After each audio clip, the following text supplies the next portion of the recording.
All right, we're Back go. at it on a Monday. We got a busy week this week. We got Busy week. Busy week. So a lot of great guests. Today we're going to talk football with Coach Luciani, head coach of Butler High School, your alma mater. Yes, So sir. we could fire up the Butler stories, get that rolling. Coach has also been obviously head coach a couple other places as well. I think A lot of sports.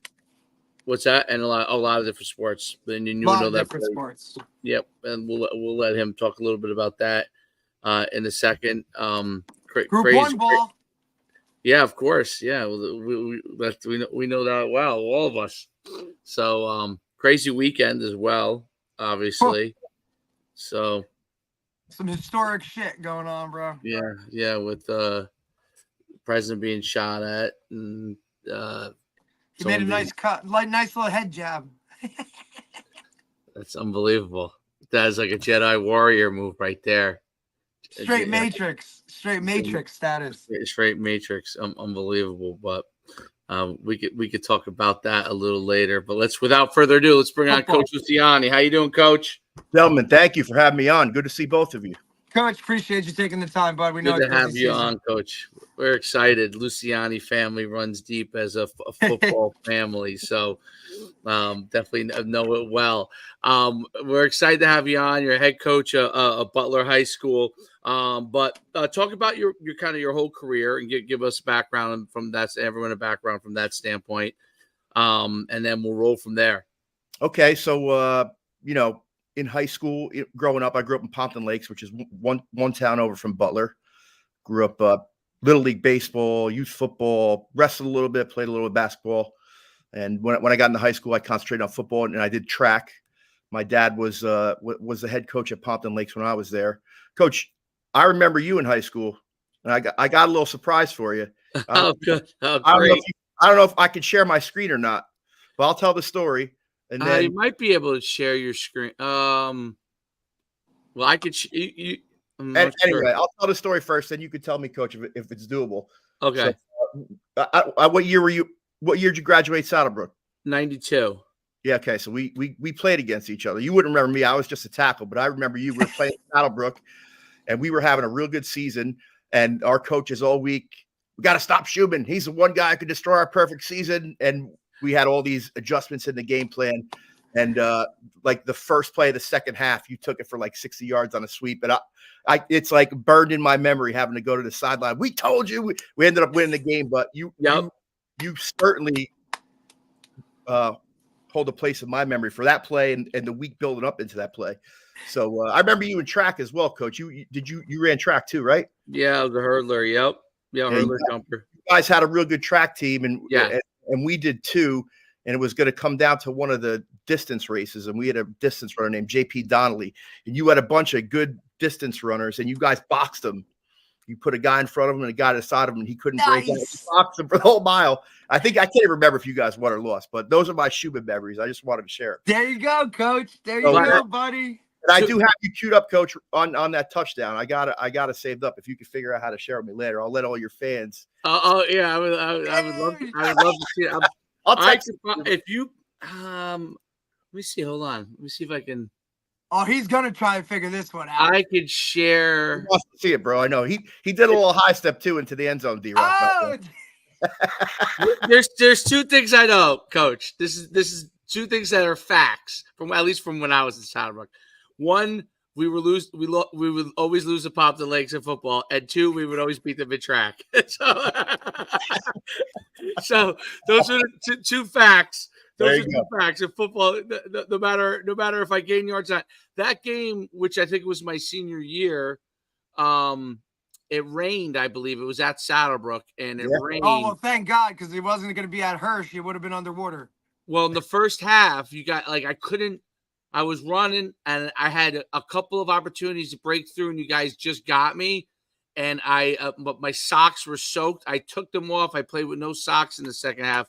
I think that's when I broke the run, but it wasn't enough. You guys are better than us. But I think you guys beat me 3 times when I was in high school. My sophomore year when DeSarno was the quarterback. Yeah, at Saddlebrook. Tom DeSarno, yeah, he was a good player. He was a real good player. We Real had good good teams back then. Yeah, we made the state finals when I was a sophomore, and then when I was a junior, I think we were 8-1 and didn't get in. They were only taking 4 teams at the time. Yep. And then I remember that. I remember And when then- they used to do that, when you and actually then- had to work to make the playoffs. You had for a to while. work. You really Yeah. had to work. And then my senior year, we were 9-0, and we lost to Wallington 14-8 in the semifinals. What was your graduation year? Was 92. Oh, you were 92 also. Okay, so Yeah. that team. I remember that team being really. The team the year before, I think you guys beat us 12-6, and that was my junior year, and I had sat out all of preseason. Had some sort of, I don't know what, something was bothering my back, and I remember this is when I had still Steve Gertie as my head coach. And that was after that game, because I remember this so clearly. After we lost that game 12-6, and I didn't run for a lot of yards my junior year. I think I don't remember gaining a bunch of yards.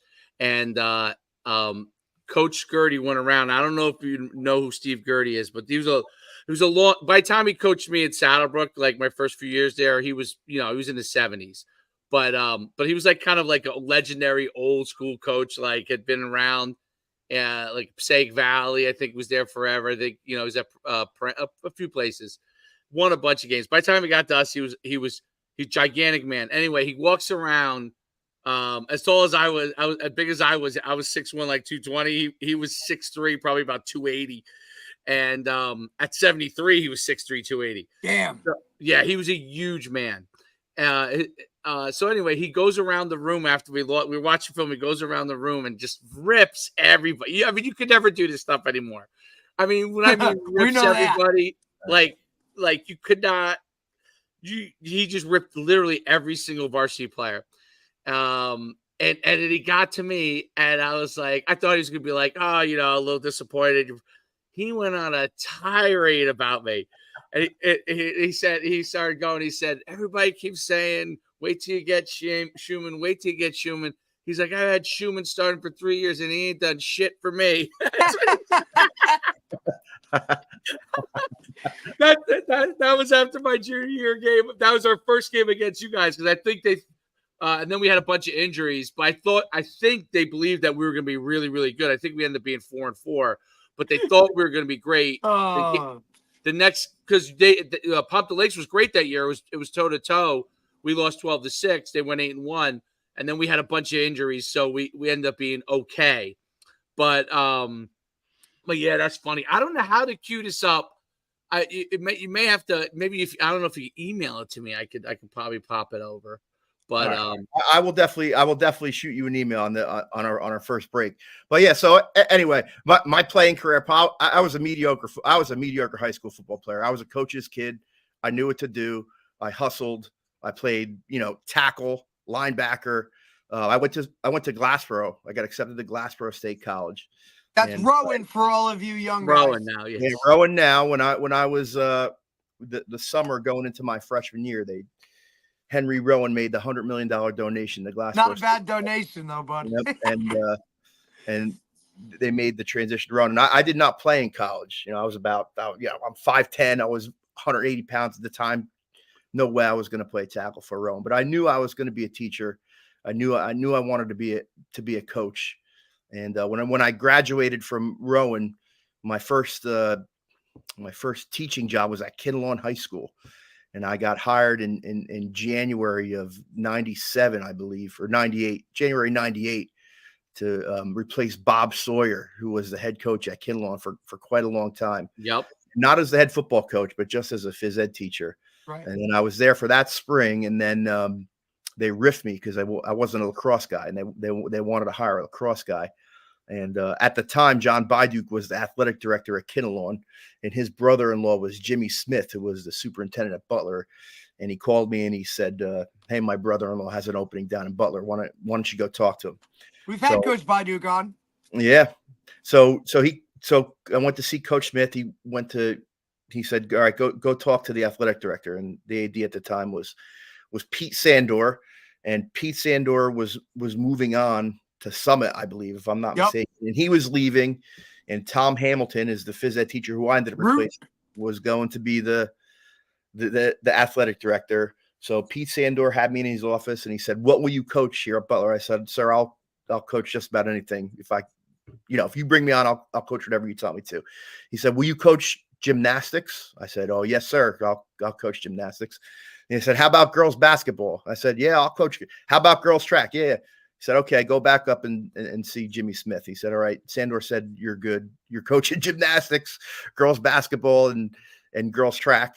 And that was what I did at Butler. I didn't coach football at Butler my first year. I coached gymnastics because that was what it took at the time to secure a position. And then the following year, I stopped doing gymnastics. Bob Jones was the head football coach at the time, and he said, "There's not a paid job, but if you want to come on and volunteer, come on and volunteer." So for that year, I ended up working mostly on the defensive side of the ball with Mike Myers, who was the DC, and Mike was on his way out, moving into administration. And the next year, I ended up kind of doing the defense with Dan Hofflinger. I don't know, that was like 99, 2000. Yeah. And, ever since then, when Bob left in maybe 2001, Dan Hofflinger took the job, 2002. And then Dan retired in 2006. Jim Matsakis came on the staff somewhere along at that point. Jimmy came on in 2004. And then when Dan left in 2007, Jimmy took the head job. And then Jimmy left to go to West Orange in 2012, which was his last season. Yeah. And so 2013 was my first season as head coach. And I've been the custodian of the program ever since then. So it's Butler's been a great place to work. It's been great for me. I'm lucky. I'm a lucky guy, man. Believe me. I'm lucky to have found a community in a school like Butler High School. Believe me, a lot of guys don't get to have the experience I had. So I'm over the moon with the administration, the type of place it is, the type of kids it has, the type of football players it has, the grit in the kids, and it's been a great positive experience for me. It's amazing because we've had a lot of obviously Butler people on. When we started doing it, you grab the friends and family approach here, and as we've been building it up, that was part of it.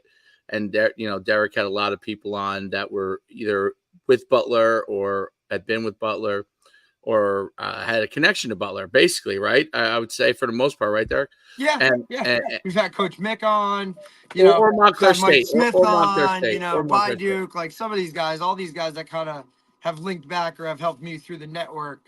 But I mean, and Dave coming from a Group 1 program as well. But I think it was really eye-opening after we had Coach Mickens on, right? Dave was like, "Yo, these are getting there are so many people looking at this," and I was just like, "Well, Butler's a cult. It's like it really is just like it's really kind of like a cult. Like they just love football, and it's just you really don't understand it until you're in it, or some way, shape, or form. It's just a very different type of place where like football just brings everybody together, and it's just what people do." We live in a real cool area of New Jersey too, where it's like you have all these small towns around. It's like Butler, Bloomingdale, Pompton, Riverdale, Pequannock, Kinnelon, Wanacue, Ringwood. It's like this small area of North Jersey, and a lot of families, they stay in these towns, in these areas. They like I grew up in Pompton. Now I have a house in Butler, and a lot of the guys that I went to high school with are the same. They live in Ringwood, or they live in Pompton Plains. Yep. A lot of Butler guys, they now move on to Pequannock, or they, I live in Pompton now. I live here now. So yep. It's a good place to live. It's a good place to raise your family. There's small communities. The kids can walk. The schools are good, and people don't want to leave. It's a short commute to New York City. Yep. All the amenities that you need are right within this area. So Dave actually brought this up and talked about it too. Like if you're not going to Butler, you're not just like passing through it. You know what I'm saying? Like you have to be, 23 North, like that's what it is. If you're going to Butler, like that's the only reason you would ever be around some of those communities. Like it's a different place geographically as well. That kind of sets it apart. Saddlebrook, you could be in and out through it, and now all of a sudden now you're in a different piece of it, right? So right. But Yep. I think that the other good thing transitioning now would be like, like all of those now small schools that you play now, coach, right? Like those small Bergen County Group 1 type programs that now are comparable to what you guys do, get a little bit to come out by you get to go to them. Like that's a little bit of something different. It's actually way different than when we were playing. Derek, when I first started at Butler, Butler's schedule was obscene. And it was really obscene. Even when you played, Butler was playing DePaul, Del Barton, Passaic Valley, Wayne Valley. I mean, just all these gigantic. We were playing Clifford Scott, Bishop Francis. I mean, Yep. just the level of competition that these kids had to play, and the kids never looked away from it. But there were many times where I'm looking at this like, dude, we got a good team. If we could just play some teams that are like us, we're going to have a shot. I look back to, I wasn't coaching at the time, but Butler's 95 team, they were only taking 4 teams at the time. They went 4-4 and got in the playoffs and won a state sectional championship, So, I think one of their losses were like they lost to Wayne Valley and Del Barton. If something like that happened today, people be beside themselves. But, I think that moving into this new conference has been really good for the school, especially for football. To just come into a season where, you have a shot every week. Correct. I mean, it really does. It does wonders for the kids and the atmosphere of the school. I think back to we made the state finals in 2009. We lost to Mountain Lakes. And that was 2009 was the first year we played in the NJIC. We were playing teams we should play: Mountain Lakes, Pequannock, Kinnelon, Whippany Park. In the year before, we had Del Barton, Lakeland, DePaul, PV, Orange. And those kids, with the same team now, mind you, were 0-10. They went from 0-10, a little bit of a schedule change to, I think they were, we had 2 losses that year. We were 10-2, something like that. So flip the whole switch. The schedule you play, it matters, especially, we got 400 kids walking the building in Butler. That's the difference. There's 400 kids walking around. Now a lot of them, they play football from the time they're in 1st, 2nd, 3rd grade. So we have that culture. But at the end of the day, we're not going to have the depth that a lot of these bigger schools are going to have. So. No, the culture of Butler is unique. That area as well. I'm glad you brought it up. With the small schools, I mean, it's really like there's a cluster over there of small schools that in Bergen County there's a ton of them as well, but they're in different pockets, usually surrounded by a bigger town. You guys have a cluster of small towns and small schools all around each other. I do think that's, and we talked about it maybe last week or a couple of weeks ago. I think it's unique that in North Jersey, like I can only think of a few places around the country where small school football is even a thing. I think you got a little bit of it in maybe Connecticut. I don't think you have it much in New York because those are mostly big regional schools. I don't think you have much of it in Pennsylvania. I don't think you have much of it in Delaware. Like New Jersey's really unique. North Jersey in particular is really unique with a whole North small school element between Bergen, Passaic, even a little bit of Essex County. Obviously, you guys are at the tip of Morris. Yeah, but like Cedar Grove, those kind of schools. Yep. It's very unique thing, and then there's like a pride to it. And one of the parts that I think you're in the NJIC, right? That is correct. Yep, NJIC. Right. So I think Butler came in after I left from Powell Park. So you probably came in a couple of years after. 2018. Yeah, a few years after. You're in the NJIC. Yep. Yeah, that's what I thought. But that conference is a great conference for small schools, and it's given them an opportunity. Because in the old days, like when you were played at Pompton Lakes and I was at Saddlebrook, you did have like Passaic Tech and some bigger like Catholic, Parish Catholic and some Catholic, maybe some Group 3s on the schedule like Garfield back in the day, like.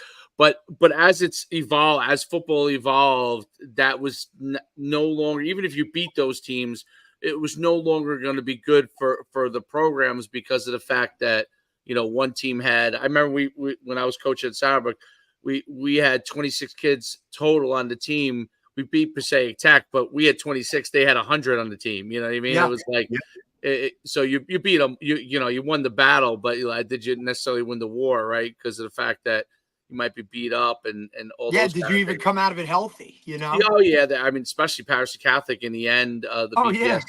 Like they were so good. Like we won. We would win every once in a while, but but it was like. That whole next week, you hoped you had a really like an easy target on the next week because you had to recover from that week. So, but yeah, it's very unique. It's like it's one of those things that you guys are in a really strong position. Some of those programs that in the end they have to kind of move those schedules around because there's probably like Hasbrook Heights is good. You guys are real good. Pompton Lakes is usually pretty strong. Hawthorne's pretty strong. Glen Rock is always a strong team. Glen Rock Rock has been very successful, in the past few years. But Saddlebrook is on the borderline. Like they're teetering now. They've been teetering like it's year to year, like whether they'll have decent numbers. And there's some other programs that I want to say Cresskill is now merged. Is that correct? I think I'm correct. Cresskill is co-opt with. See, that's crazy to think about. Yeah, I mean back, up until, several years ago, Cresskill, they're one of the dominant Group 1 teams in the entire state. Yes. Fucking cream of the crop, Cresskill. Yeah. Not to say that, the coaching or the kids still aren't there, but this is part, this is one of the things I always say, it's very cyclical in Group 1. We were in the state finals last year. We were taking beatings 2 years ago with these kids, right. This is the way it works, so, but for a Group 1 school, you don't mind, at least from my perspective, right? When you are maybe don't have the talent level of another Group 1 school, and, you have to take your losses and you take them as learning experiences, right? But it's something different when, you're playing schools who have 1,000 kids walking the hallway with 100 kids on the sideline who are playing 2-3 platoon style of football. At Butler, for us, we have, we play 15, 16, 17 kids. That's how many play for us. Now we're talking offense, defense, and special teams. Yep. So, we were down at the Jets 7-on-7 a couple of weeks ago, and we had a great tournament. We advanced to the second day, and we played some really big schools. We played Montclair. We played Newark East Side. We played Cardinal Hayes on Long Island in the finals. Studs. We played West Orange. So, we're on offense. Maybe we score. Those 7 kids got to come back and play defense, and all 4 of these teams are running their defense and running their offense on. By the end of now, I'm not saying we did really well against West Orange in the finals, but we were gassed. Run out of gas, man. We were gassed by the end. Our kids are playing both ways. They're having offense and defense, and that happened to no excuses, no moral victories, but just to illustrate the point that these are the type of things that you have to be mindful of when you're a Group 1 program. It's just that's the nature of the beast. Yep. No doubt about it. Those 15, 16 guys that you have are the key, and you might have a couple of guys that you plug in here and there for a few plays, or maybe a couple of specials. But yeah, that's 100% the case. Talk about what Butler tradition is like.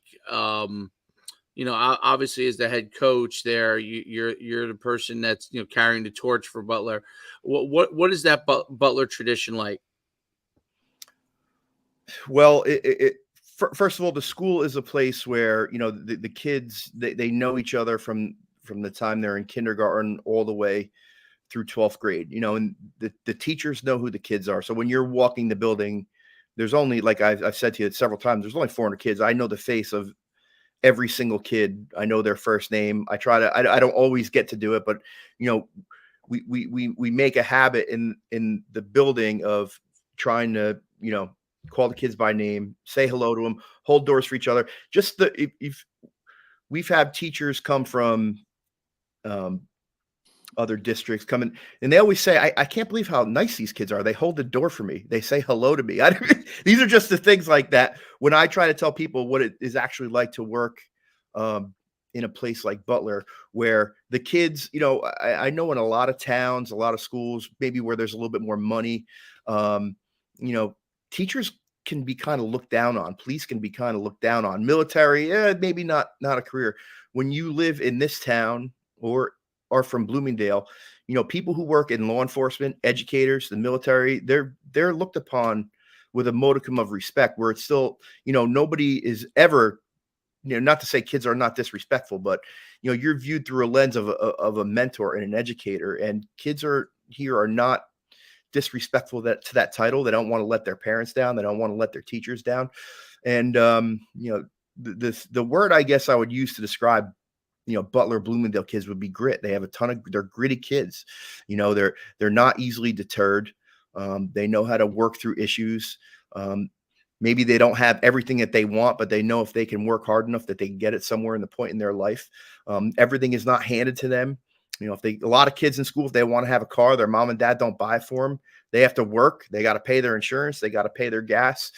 And, I think that just lends itself to kids who are, generally well-adjusted, and activities like football and basketball and wrestling and whatever, they're viewed as, this is something that I really want to do, not something my mom and dad are making me do. It's an escape. I don't have to worry about work. I don't have to be at work. I can just be on the field, and I can be with my friends. And, it's just, for whatever reason, it's ingrained in the culture. And it was like that the day I walked in the door, and hopefully it'll be, 26 years ago. It was like that probably the 75 years before I got there. And hopefully it'll be like that for the next 100 years after that. So it really is. It's a good place to work. The parents care, the teachers care, the kids care. And, we're just, we're lucky. We're lucky. Yeah, I think that's a huge part of it, is that it's truly a community. And it's, we talked about how where it's located, you have a lot of people like next generation that might stay there, that are a part of it, or relatives that are a part of it. I think that's a big deal in holding down the culture. And it's interesting because, growing up in Saddlebrook, which was a small town where I basically knew like everybody. Like I could tell you like all the people that were athletes on my block, like, from the time, and Derek, and you might have the same feeling from when you were in Pompton Lakes, right? Like this person over there played soccer, and this person over there was a football player, and he was a starting quarterback on the high school team, and he was the running back, and like I knew who everybody was from the time I was a young kid, like from when I was playing out in the yard, when people would ride by, right? Like I was that kid that you'd be like, oh my God, does he ever stop throwing a football to himself? Like I would just go out there, but that's how it was, like, and then the older, I remember we had a quarterback who lived across the street and 3 doors down, Vinny Liberty. He was a quarterback at Saddlebrook, like in the early 80s, I would say, maybe it was mid 80s.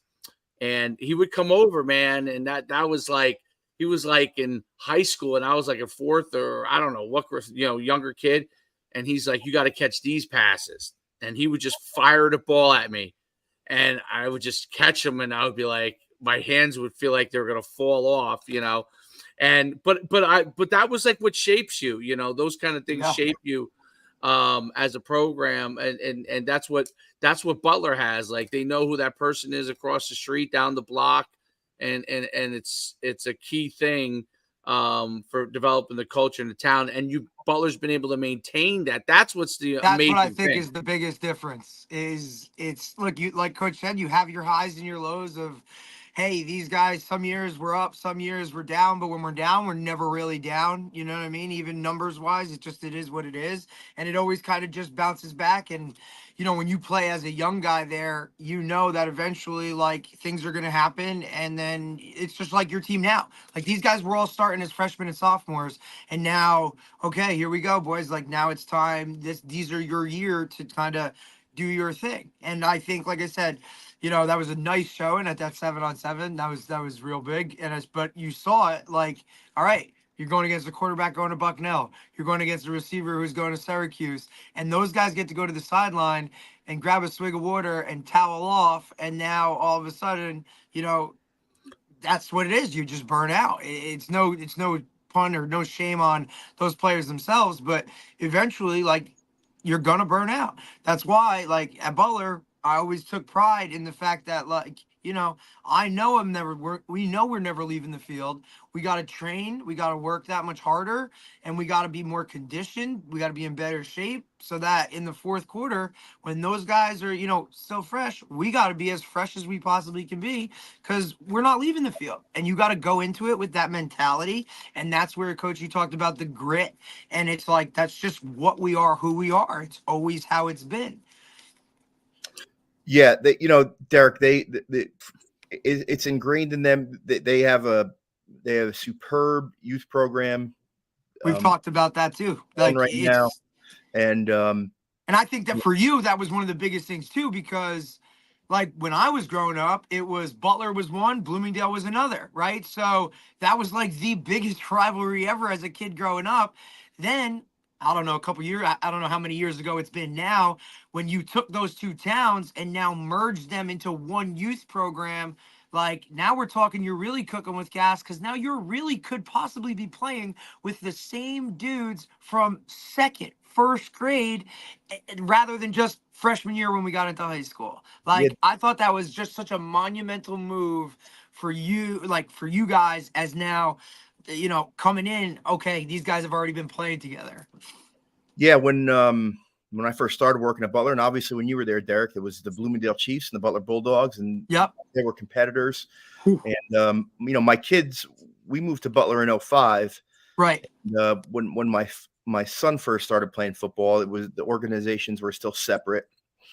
And then you know, I started helping out coaching. I got on the board for the Butler Junior Bulldogs, and there had always been talks of the two organizations merging.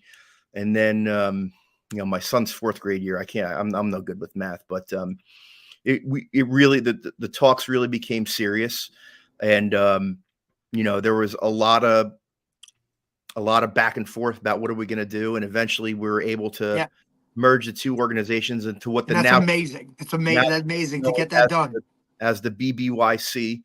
And of all the things I've done in my career as Butler, that probably is the thing I'm most proud of, is being a small part of getting those two, you know, organizations to come together, because that organization now really does some amazing things for football. It hums. It literally, whenever I, you know, and obviously I've been a lot of places now, right, with a lot of different, like, you know, all over. It's like when you get that feeder cooking. I mean, we just had Coach Mass from West Milford on, right? So we just had him.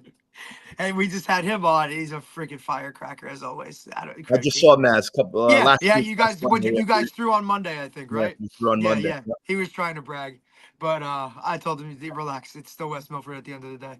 But you know, so but he was talking like one of the things he did too. Same thing, right? Like he had a youth, like when he got into the youth program there and started really getting it going. And Dave sees it now because Dave's got a 9-year-old that he's now coaching. So Dave's really in it in his youth organization, and he's starting to see, like, you know, and he does things different than some of the other levels, and some of these guys are kind of looking at him with a little bit of a tilted head. And now, like, Dave's seen success with those younger kids just tweaking a little thing here or there, you know, and now it's like, oh, maybe we should do it this way. So he's in it now, but you know, Middletown's a bit of a different place, so he's got it. That's a big town, right, Coach? That's huge town, 70,000 people. Yeah. I mean, we have two Group 4 high schools, like. Yeah. Yeah, yeah. And there's two youth programs. Yep. That are both pretty good in the same town. So, but yeah, no, I'm curious. Your father was the head coach of Pompton Lakes, right? When you Yes. were there, Yes, you um, and he was wildly successful. Greatest, by the way, screen game of all Screen time. draw. Screen draw. Uh, the greatest screen draw game of all time. Literally, he could teach a clinic on those two things. I'd be engaged for 5 hours because he ran it to perfection. Like you knew it was coming, and just like, Oh yeah. but talk about what it was like having a father as a football coach, and a lot of the things that you learned, from your dad that you take with you now. Oh man. Okay. So my dad, when I was growing up, he was the freshman coach for Pompton Lakes High School. And I could still remember, like, he would have these are the things I remember, right? He had these long tube socks that had red and white stripes on them, and he had the red and white bike shorts, and he The would wear bike shorts. Yes, those he, bike he would shorts. wear like a white t-shirt. And I remember all I ever wanted to do when I was a little kid was be able to dress like that. To wear red and white, cool socks, cool coaching shorts.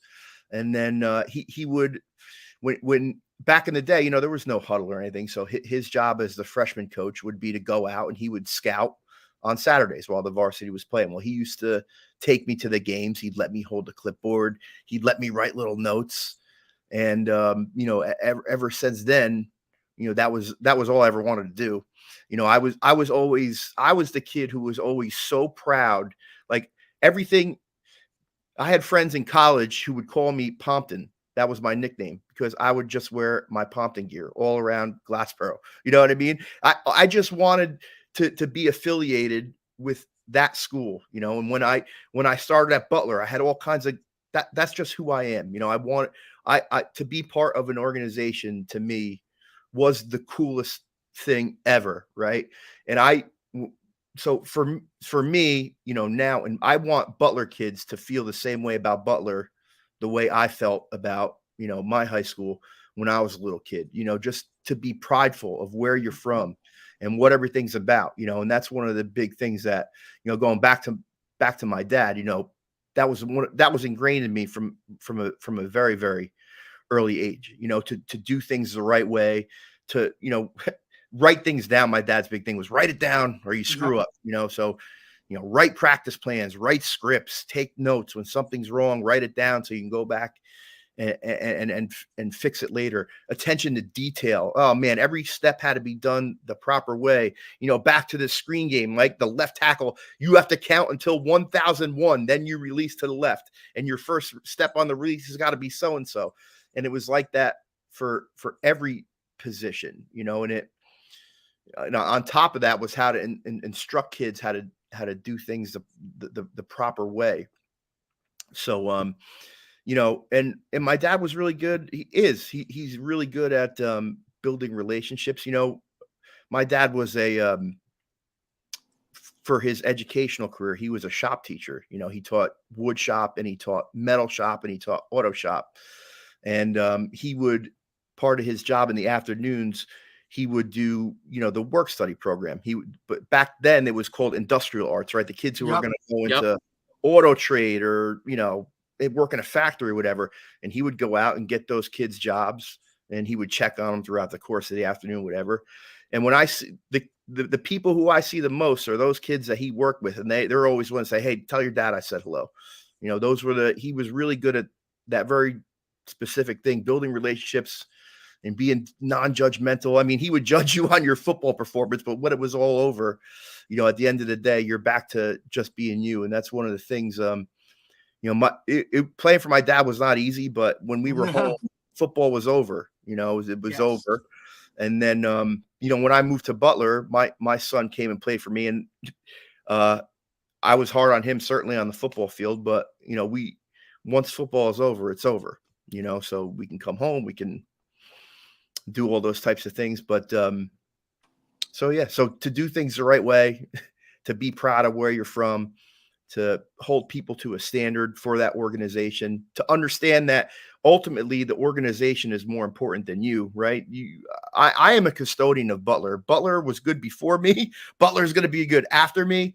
My job is to make sure things stay at the level they're supposed to be at, hold people in our football team, the coaches, the players, to a standard, and make sure that that standard is met. And that's all we're trying to do.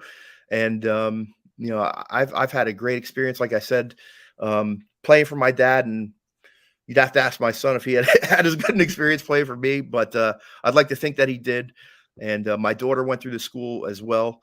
They both had real positive experiences. I didn't get to coach my daughter, but so that's what it was like growing up in the Luciani household. Really interesting. Obviously, my father was a track coach up until 2 months ago. He's basically and having run for him in high school. He didn't coach football; he coached track, and it's interesting. It's interesting. I always get interesting to hear someone else's perspective.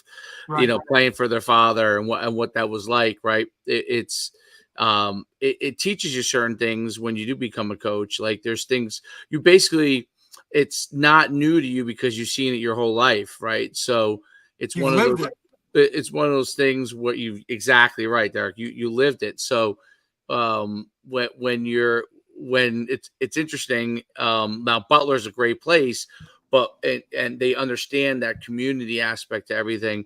But it's interesting along the way, like when you interview with other people, like people don't realize that when you have a father as a coach, as a mentor, he's already kind of laid half your foundation down as far as a coach goes, right? Like you draw a lot of the principles from him. You draw a lot of maybe some of your motivational tactics from him. You draw some of, the ideals of coaching. And then, in football, obviously the technical aspects, you might take some and you might have learned from others, things that you like to do, right? Obviously Butler traditionally throws a little more than Pompano Lakes did, so it's you take a lot of those things. It's always interesting to hear that. I'm curious, and I everybody has different answers on this. Do you have to deal with any of the modern issues that high school coaches have to deal with out, in a lot of maybe the bigger towns where players get poached, or recruited is a better word probably. I think it's okay. We can call it that now. Yeah. Now you can recruited to go different places. And has that had any effect? Like Saddlebrook's where I grew up, it's had a huge effect because, as you know, Bergen County and where Saddlebrook's located, if you are a really good athlete, like, I mean, your options are endless pretty much. Yeah. Like what did you say that the running back for St. Joe's is a Saddlebrook kid, right? I think Derek, is the kid who's going Division I. Like that evolved because we're Saddlebrook's located, and being a small school in the modern where you have Bergen Catholic and all those schools, and right near there, Paramus Catholic, it's starting to work against them a little bit, Do you guys have to deal with any of that kind of stuff? Well, look, we're kind of we're Butler, the Butler Bloomingdale Youth Club is kind of a victim of their own success, right? They have a lot of success, so coaches from other schools are coming to watch their games, and I honestly think it's the kids are changing. I think that they like the idea of saying to their peers, "Hey, I'm thinking of going to another school, or I'm being looked at by another school." So it's not an easy situation, right? If a kid wants to, everybody always wants to tell me, "Oh, you have to recruit your own kids. You have to make them." I've been down that road, where we've had some kids who I know were being recruited by other schools, and they're thinking about going there. And I talk to their parents, they go anyway. So we know what we have here in Butler. We know what type of school we have. And if you want to come here and you want to be a part of our team, look, all you have to do is look at our facilities. I mean, if you just look at what our field house looks like, what our turf looks like, the snack stand, the parking lot, the weight room, we could literally compete with anybody's facilities in New Jersey. I mean, they're stunning. The place where we play, the place where we lift, the place where we change before games it's gorgeous. So I think the program kind of speaks for itself. I still talk to the youth kids. I talk to them about the type of school Butler is, the type of program we're trying to run. But we have been much more so than I've ever seen in the past 26 years. Kids are starting to choose other high schools. I don't know if it's because they're being recruited by other high schools. I really don't know. I don't really care. If a kid feels like he's going to be set up for success at a better school, then best to you. I wish you nothing but the best. We're here. You know where you're from. You know where your friends are. If you want to come back, we're here. But those words really never come out of my mouth for Butler or Bloomington kids. Well, I think, it's also, look, like we used to deal with it a little bit back in the day, right? Like a little bit, there was always a guy or two that would go to DePaul or do something of that nature. I don't think the pull was there like it is now, right? And obviously I've been on the other side, and you just kind of look at it and you always want to get the right fit for the kid. And I think a lot of these kids are being told that they're a lot better than they are. And I think that they now go into a whole different pool of, well, I was really good with, Butler youth, but now you step into a different world when you're going to Bosco, Bergen, Joe's, like, everybody's that guy. It's a mini college setting. And now they get there, and what happens most times, they go there, they're not the guy, and now they just bounce back. And it's like, yeah, we told you so, but okay, all good. You're still accepting with it. It's still okay. It's just something that they kind of have to experience for themselves. But at the end of the day, I feel like, the tradition and all of that stuff for you has really, you don't deal with it as much as other areas do. Now, whether it's because of the geography of Butler, the tradition of Butler, the guys at the youth program telling you, your best bet is to go to Butler. But look, ultimately, like we talk about it all the time, if you're good, they'll find you. And if not, you can go to your showcases. You can do these other things that can get you, you know what I mean, eyes on you and whatnot. And then you can get to that next level, still going to Butler, playing next to your friends. That's just how I've felt the entire time. I feel like you deal with it less than other schools. I think you're probably right, Derek. Look, we've had all kinds of Division I schools walking our hall through the spring, looking at guys. Our guys go to all the same camps all the other kids go to. Yep. I think one of the biggest myths out there is that more eyes are on you when you go to a parochial school versus when you go to a public school in the state of New Jersey. And I just, through my experience, that is not true. And like you said, if you are good enough, you will be found. And Yeah, I think the good thing is that with all the different events that they do have out there, you can go, you can be from a small school, go to these things, stand out, and it really doesn't matter what school you go to, because and obviously most people know, at least in New Jersey and probably PA in New York area, those schools know Butler, you know what I mean? So, but it's I think that's a big part of it. Now there's so many college camps, mega camps, showcase camps, 7-on-7. You could go to a million things and be from a small school and stand out just the same. And actually, in some cases, it could work in your benefit, work in your favor, because you're lining up alongside this kid who is from this big school, and you go and do a great job, and it can work into your favor.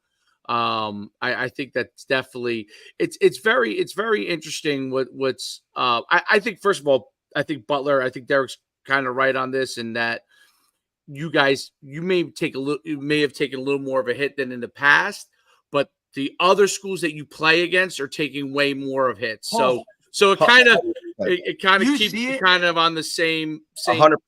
Yep. playing. I mean, look, you line up against St. Mary's Rutherford, you're like, oh boy, like I don't, you know what I mean? Like, oh, like it's kind of one of, I mean, and then they win and they gotta go play DePaul or in the first round of the playoffs. Like, is that fair in any case of whatsoever? Just, I mean, talk about safety wise. No offense to those kids on St. Mary's, but buddy, you ain't lining up against, a dude going to Notre Dame and a dude going to Ohio State. Like, what are we doing? Like, but I get it. But it's Yeah. very, and also like the way, I mean, hopefully we could touch on it a little bit, but like, I think the way that your league sets up the playoffs, right? How you Great. guys kind of do that little, like, whatever, right, Dave? Like the They have final a couple Final games of Four, the I year. think. Yeah, that Yeah. final four. I think we talk about it on this thing all the time. Like that, it's so cool, right? Because now you play your games. Now you're dialed up. All right, you're playing for something like a conference championship. Like you're already in that playoff mode weeks before anybody else is. Well, the great thing about the NJIC format is that if you're maybe not having as successful of a season, it affords you an opportunity to play other teams who also maybe are not having as successful of a season, right? And then conversely, if you are having a good season, you're at the last 3 weeks, Let's go. you're going to see 3 good teams. So and if you happen to be in that championship format, if you're in the top 4 teams, you're playing one of the few meaningful games in the state week 7 and 8. Right. So it's just a handful of them. Everybody else is just playing for PowerPoints now. Like, what are we doing? Like, oh, And if I win this, or should we do this, or whatever? We're ramping up and we're getting ready. We're trying to be battle tested for the playoffs, and it's just an outstanding format. Kudos to Charlie Voorhees from Sea Caucus for getting this thing going and keeping it rolling. I think he just has done a fantastic job. Charlie's the athletic director in charge of football for the NJIC. And kudos for the coaches to being committed to keeping this thing together. A lot of, towards the beginning of this season, they were having some issues with the number of teams in the 4 divisions and having the 5th. I think the super conference calls it the Ivy division or the Union division. Right. I'm not sure. The kids who compete in our conference, they went to those teams and said, "Hey, we're not having that. Everybody is coming back into the pool because by the end of the season, it all comes out in the wash." I think for the NJIC, you don't need to. I think for the NJIC teams, you don't need to have that super conference Ivy League thing because you already have that there with what you're talking about. I think more conferences should adopt that style because come on, Dave, we've been in this shit show down here. Like this is I think it gives you a conference. It gives the high end a championship. So even if they don't win of state, it's not, they can win a conference championship or be one of the top 2 teams or whatever. And then, like you said, on the back end, the groups that are trying to win games that are struggling, having a tough year or maybe a tough couple of years, have an opportunity to win the last couple of games of the season. And at least even if they lose, they're competitive in those games. And I think you already have that format. It's probably one of the smartest formats in the whole entire country because in football, like even when you go around the country, everything is geared not to the league, but to getting to like state championship, right? So, Texas does a little bit of it on the high end with district and all that kind of stuff, the different district, regional, state, which kind of gives you an opportunity within your district. But it's very, very unique and it's unusual relative to almost everywhere else because there is no opportunity for the low end and the high end to have some level of success. I think that's smart for football, period, but especially smart for small schools because it is such a difficult thing for the small schools. Probably harder for my guess, a lot of the Bergen County schools, because the way that they structured the Bergen County school when they went to that, every town basically has a school system. Those towns had a lot of people and a lot of kids. What happened is people liked living in those towns, right? Same thing with Butler, right? They liked living in those towns. So when they got older, they didn't leave and they didn't replenish the kids. And that's what over time started to, and then you Right. started to have kids that were, if someone was went to college, out of state, well, that person most likely didn't come back to the town, right? So you lost the people from a sense, you didn't replenish them, and then you also lost a lot of people who went to maybe school out of state or out of the area, and you didn't replenish those people. So that's how you got a lot of small schools, and then over time that affected, as football took that whole concussion era things. Football took a hit in that like 2012 to 2016 era, maybe a couple of years past that. But I think football's starting to have a comeback post COVID, Yes. because the farther you're getting away from that whole concussion thing, people are starting to realize that there's a lot more factors than just you playing football that was a cause of that. I mean, number one factor is that you play in the NFL, the most difficult thing. That most of the guys that had any issue were guys who played a long time in the NFL. Like, so you're talking about the 0.0001% of the whole entire community of football players.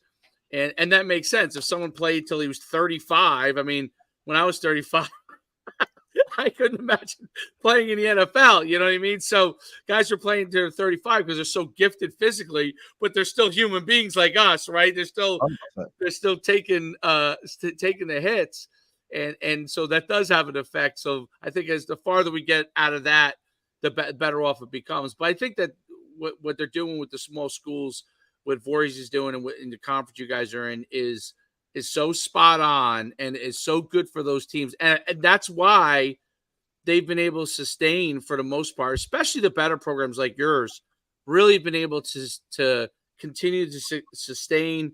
You don't have to worry about playing Passaic Tech anymore or any of those kind of things. And it's really geared to have those small schools succeed. They have it figured out. They have it done right. And it's right, and it's the best thing to do. It's the best thing to do for our school. It's the best thing to do, as a community of the NJIC schools. And I don't. The super conference is just so big. It's huge.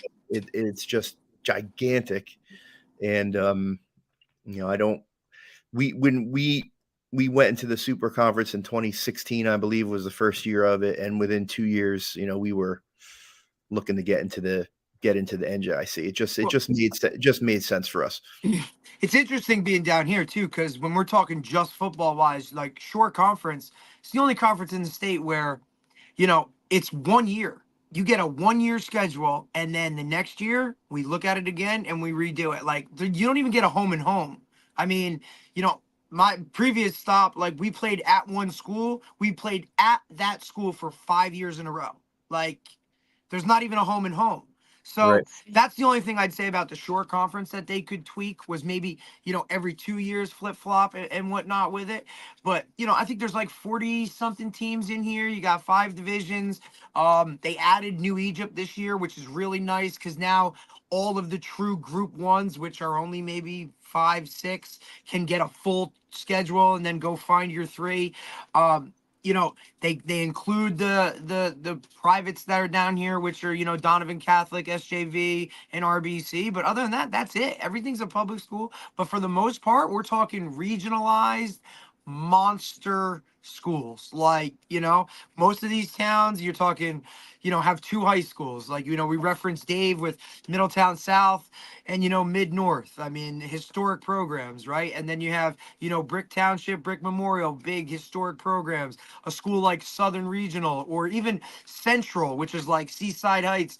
Look at all the Toms Rivers. Like, these are all monster schools where, look, even when we were at RBR, with, first thing Dave and I said was like, dude, we got to get into the cafeteria. We got to get into the hallways because there's 10 football players walking around this building that we can go grab.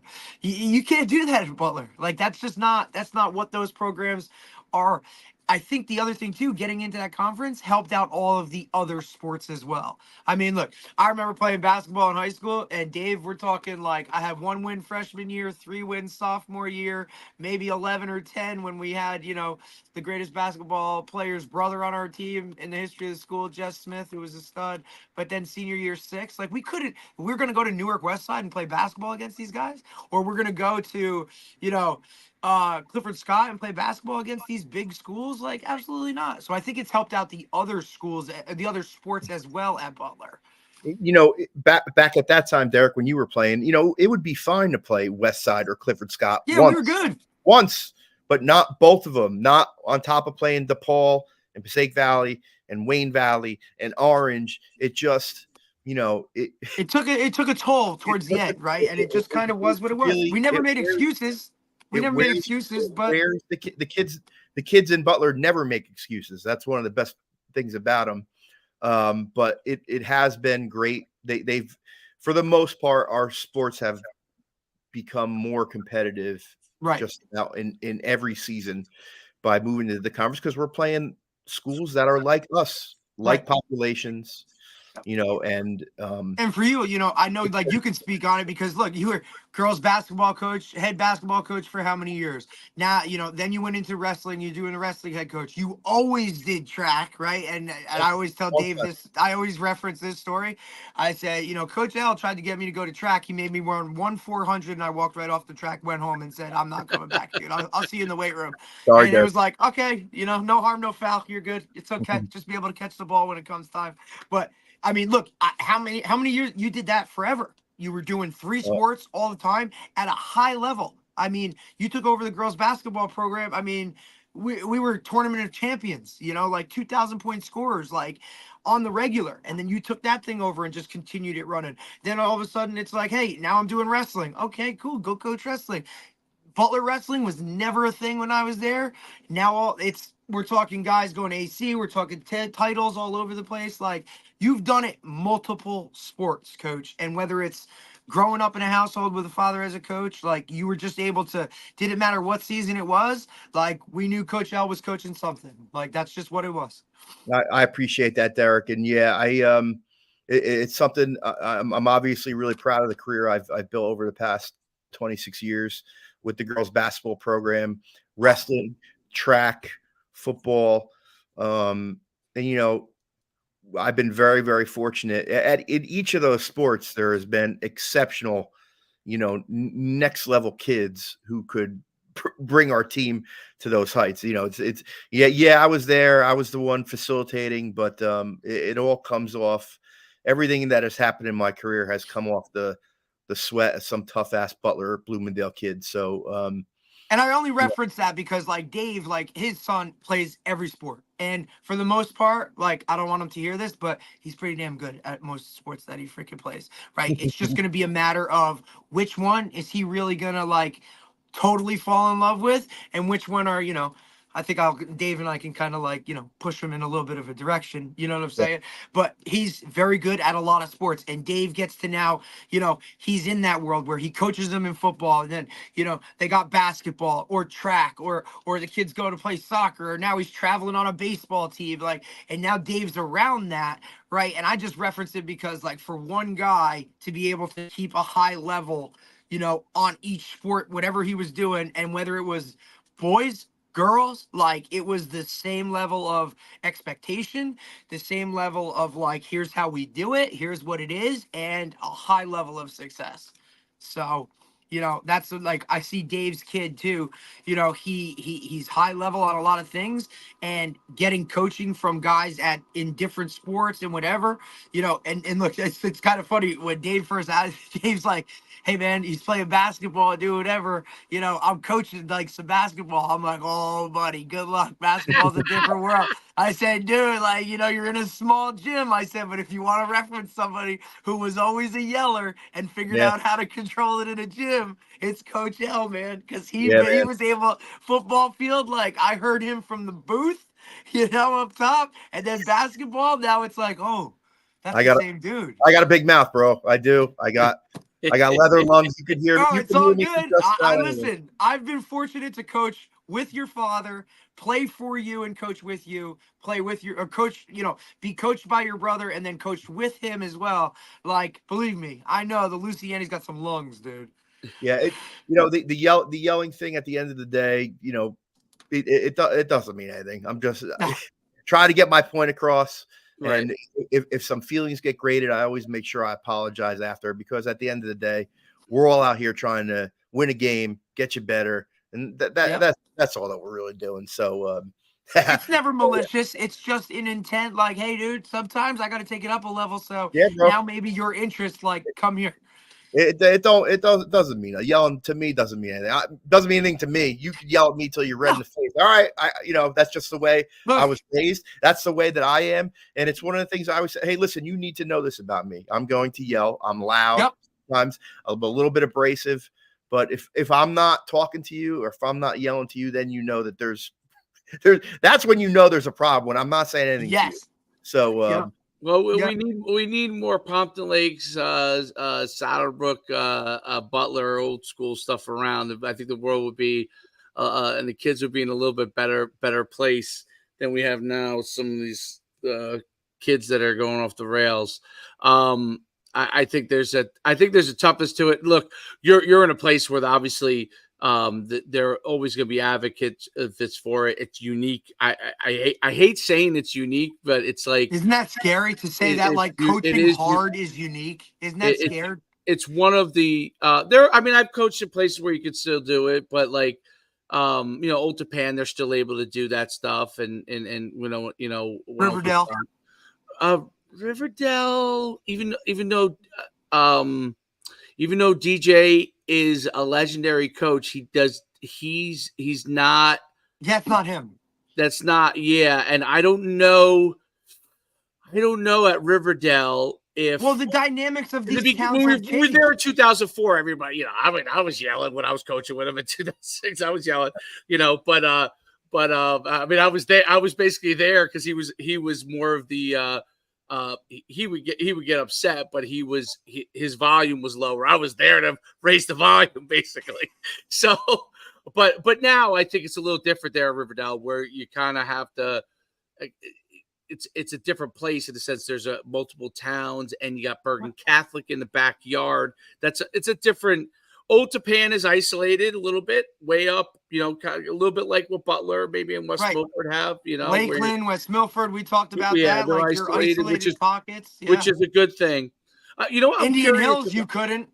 I'm curious about, Coach, is like multi-sport athlete. You have a lot of multi-sport kids still at Butler? Oh, yeah. Everyone, maybe?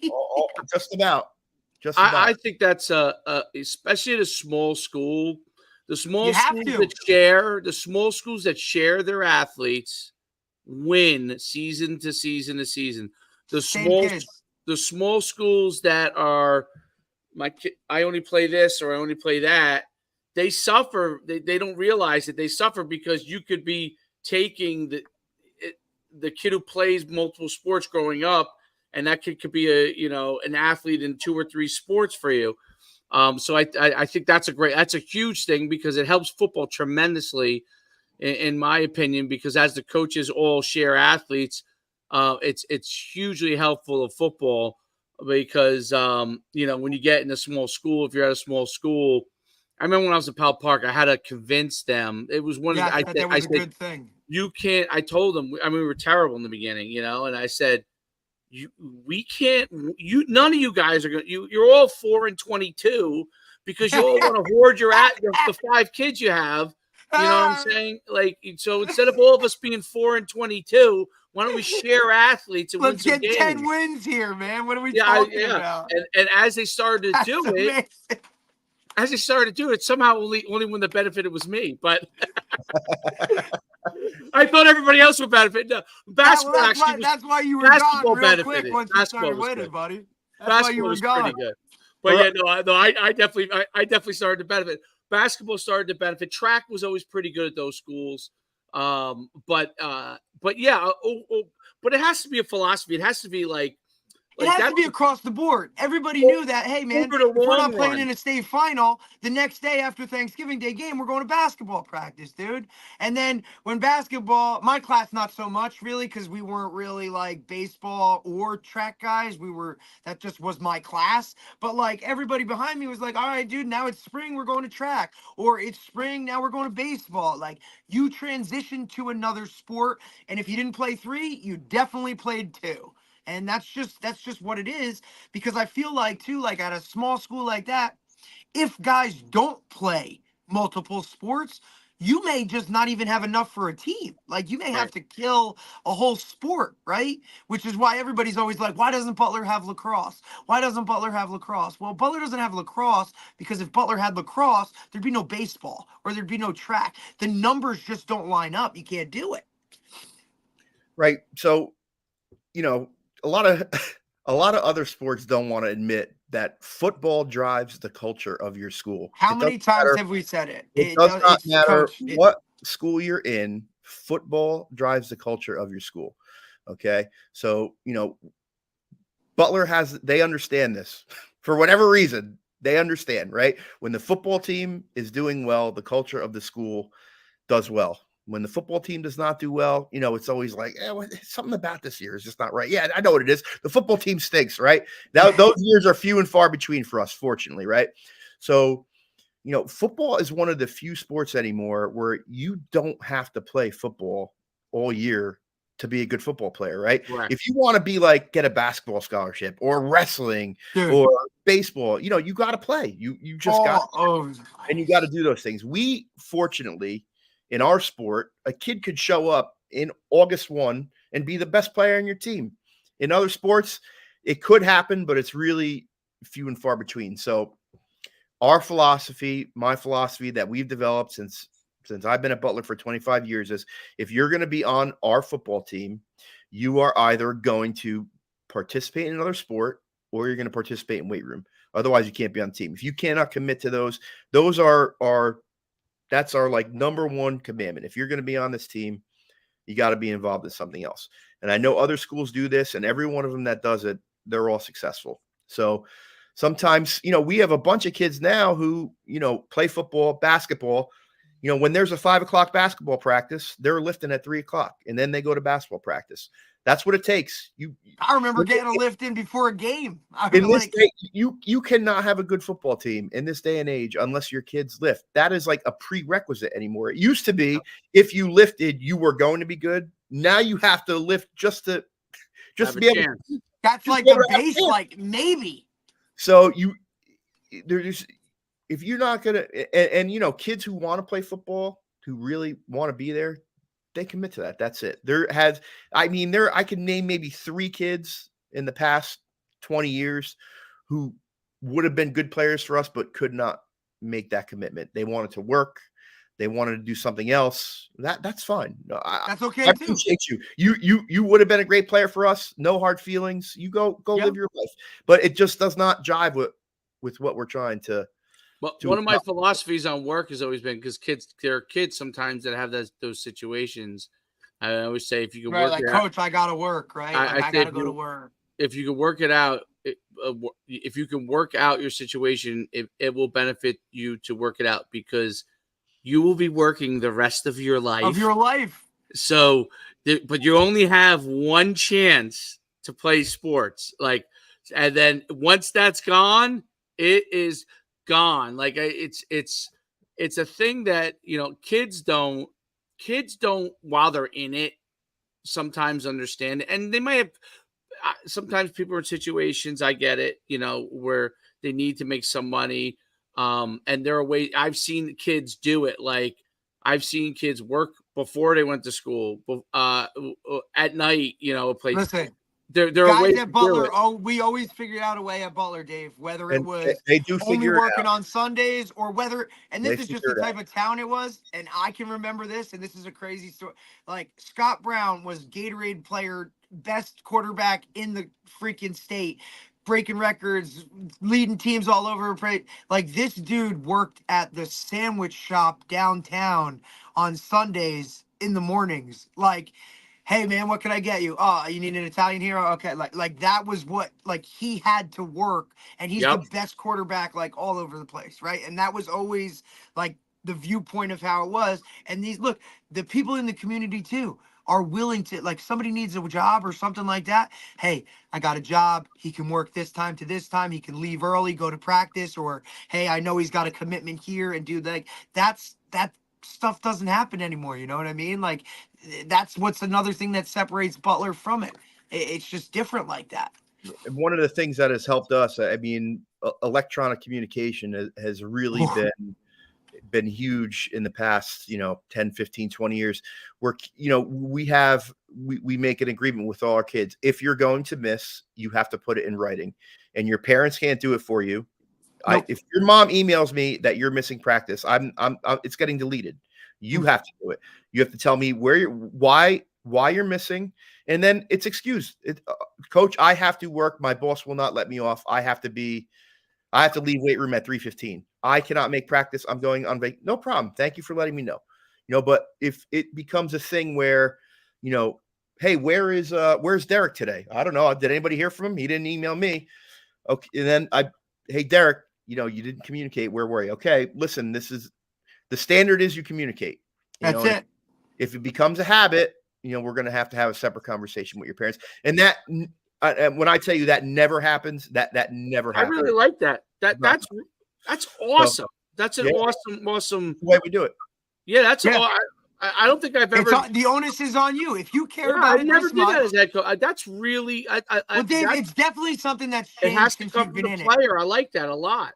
I It's don't want definitely to hear. something that's changed a little bit more because with the easy access communication now, like I'm telling you, dude, they can just drop it through whatever app that you're using that protects you from like, shooting off personal to your personal cell or whatever. Like there are ways that we do it. Well, I Kids like can that it message has coach. to be the kid. I like the coach has to be the kid that does it. Yeah, not mommy. Like mommy and daddy ain't doing it anymore, buddy. Like if you care about it that much, you'll tell me and you'll relate it. We have a preseason meeting. I don't want parents to think that I don't want to hear from them, right? Because that's right. We have a preseason meeting. All the parents and kids have to attend. And one of the things I say to the parents is, your job is to advocate for your child. If you think something is wrong for your child, if you think that there's an issue between me and your child, that is certainly within your rights to do so as a parent. Okay, but I am trying to help your son learn a skill. The skill is communication. You have to communicate with your employer. You have to communicate with your parent. You have to communicate with your wife. You have to communicate with your children. So all I'm asking you to do is, if your child has to miss something, that I want to hear it from them. I don't want to hear it from you. So if you are reaching out to me, it should be something about an injury. My son is hurt.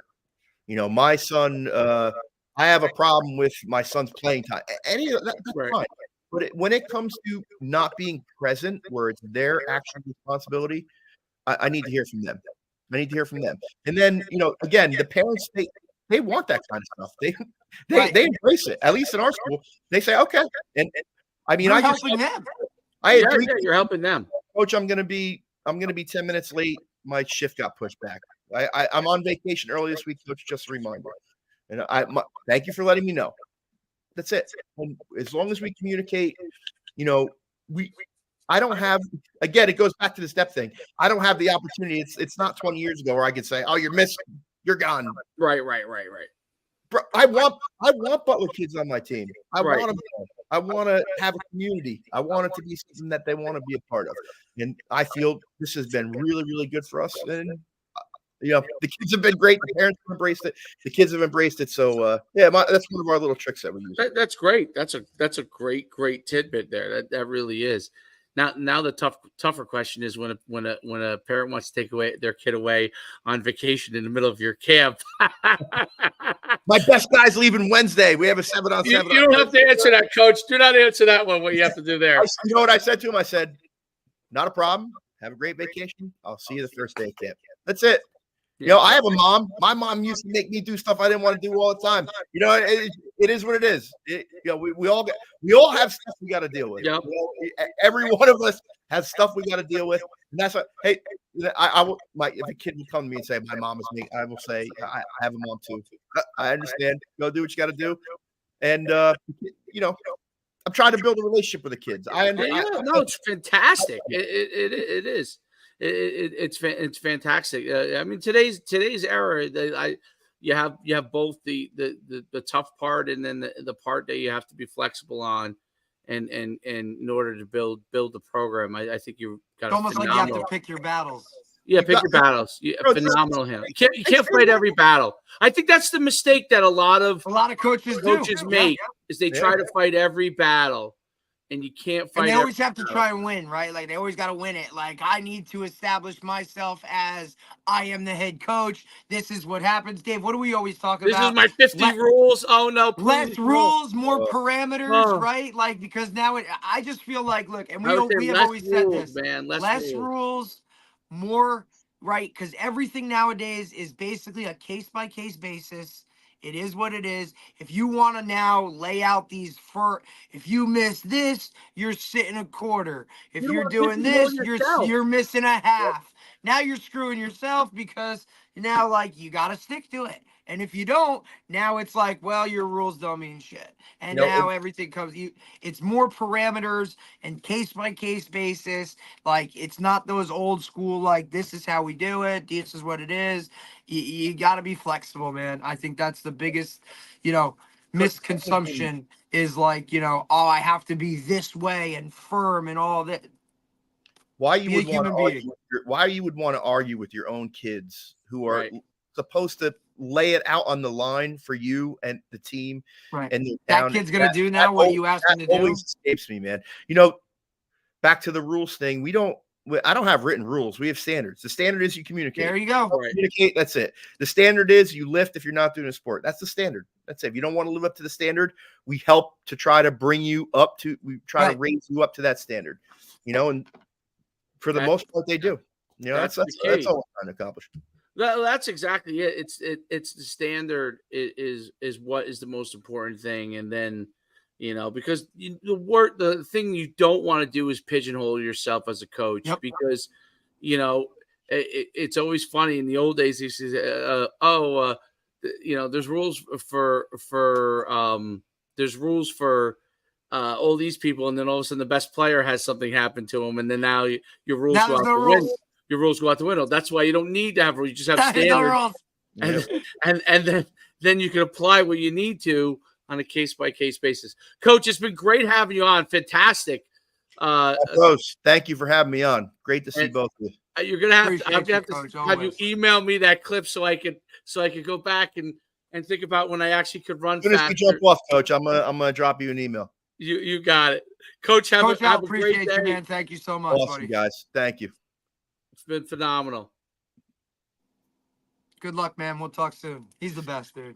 Oh, that was great. That was phenomenal. Absolutely phenomenal. He's awesome, dude. He's awesome. That Listen, I'm telling you, dude. He coached my sister in basketball. Like, then he went to he was always the track coach, and then he did wrestling, and that's no bullshit. He coached gymnastics, and I'm telling you, like his first year gymnastics, like our gymnastics coach, Miss Ferrin, she was legit, dude. Like they won a lot of gymnastics things before he left, and he did that. He's always been awesome, man. Even as a phys ed teacher, he's usually always one of the like most liked teachers in the building, no matter what, right? Like not because he's easy or whatever, but just because like he said, there's always a standard to whatever he does. And I think some of the stuff that he does, he can only do at Butler. But you know what? At the end of the day, like it's what he has to do to be highly successful. And, merging those youth programs, he was highly involved in that. And dude, that was like 20 years of trying to get that done. And he finally helped get it done and facilitate it, which is, for him, a great move. Now those kids play together for 20 years. Like it's incredible. It's wild. Fantastic, man. Fantastic. All right, we'll get back on. We'll be back on tomorrow, I think at 11. And Coach Wrestler, man, little hack and sack action. Hackensack High School, legendary program. We'll talk some football there, and then we'll see you tomorrow.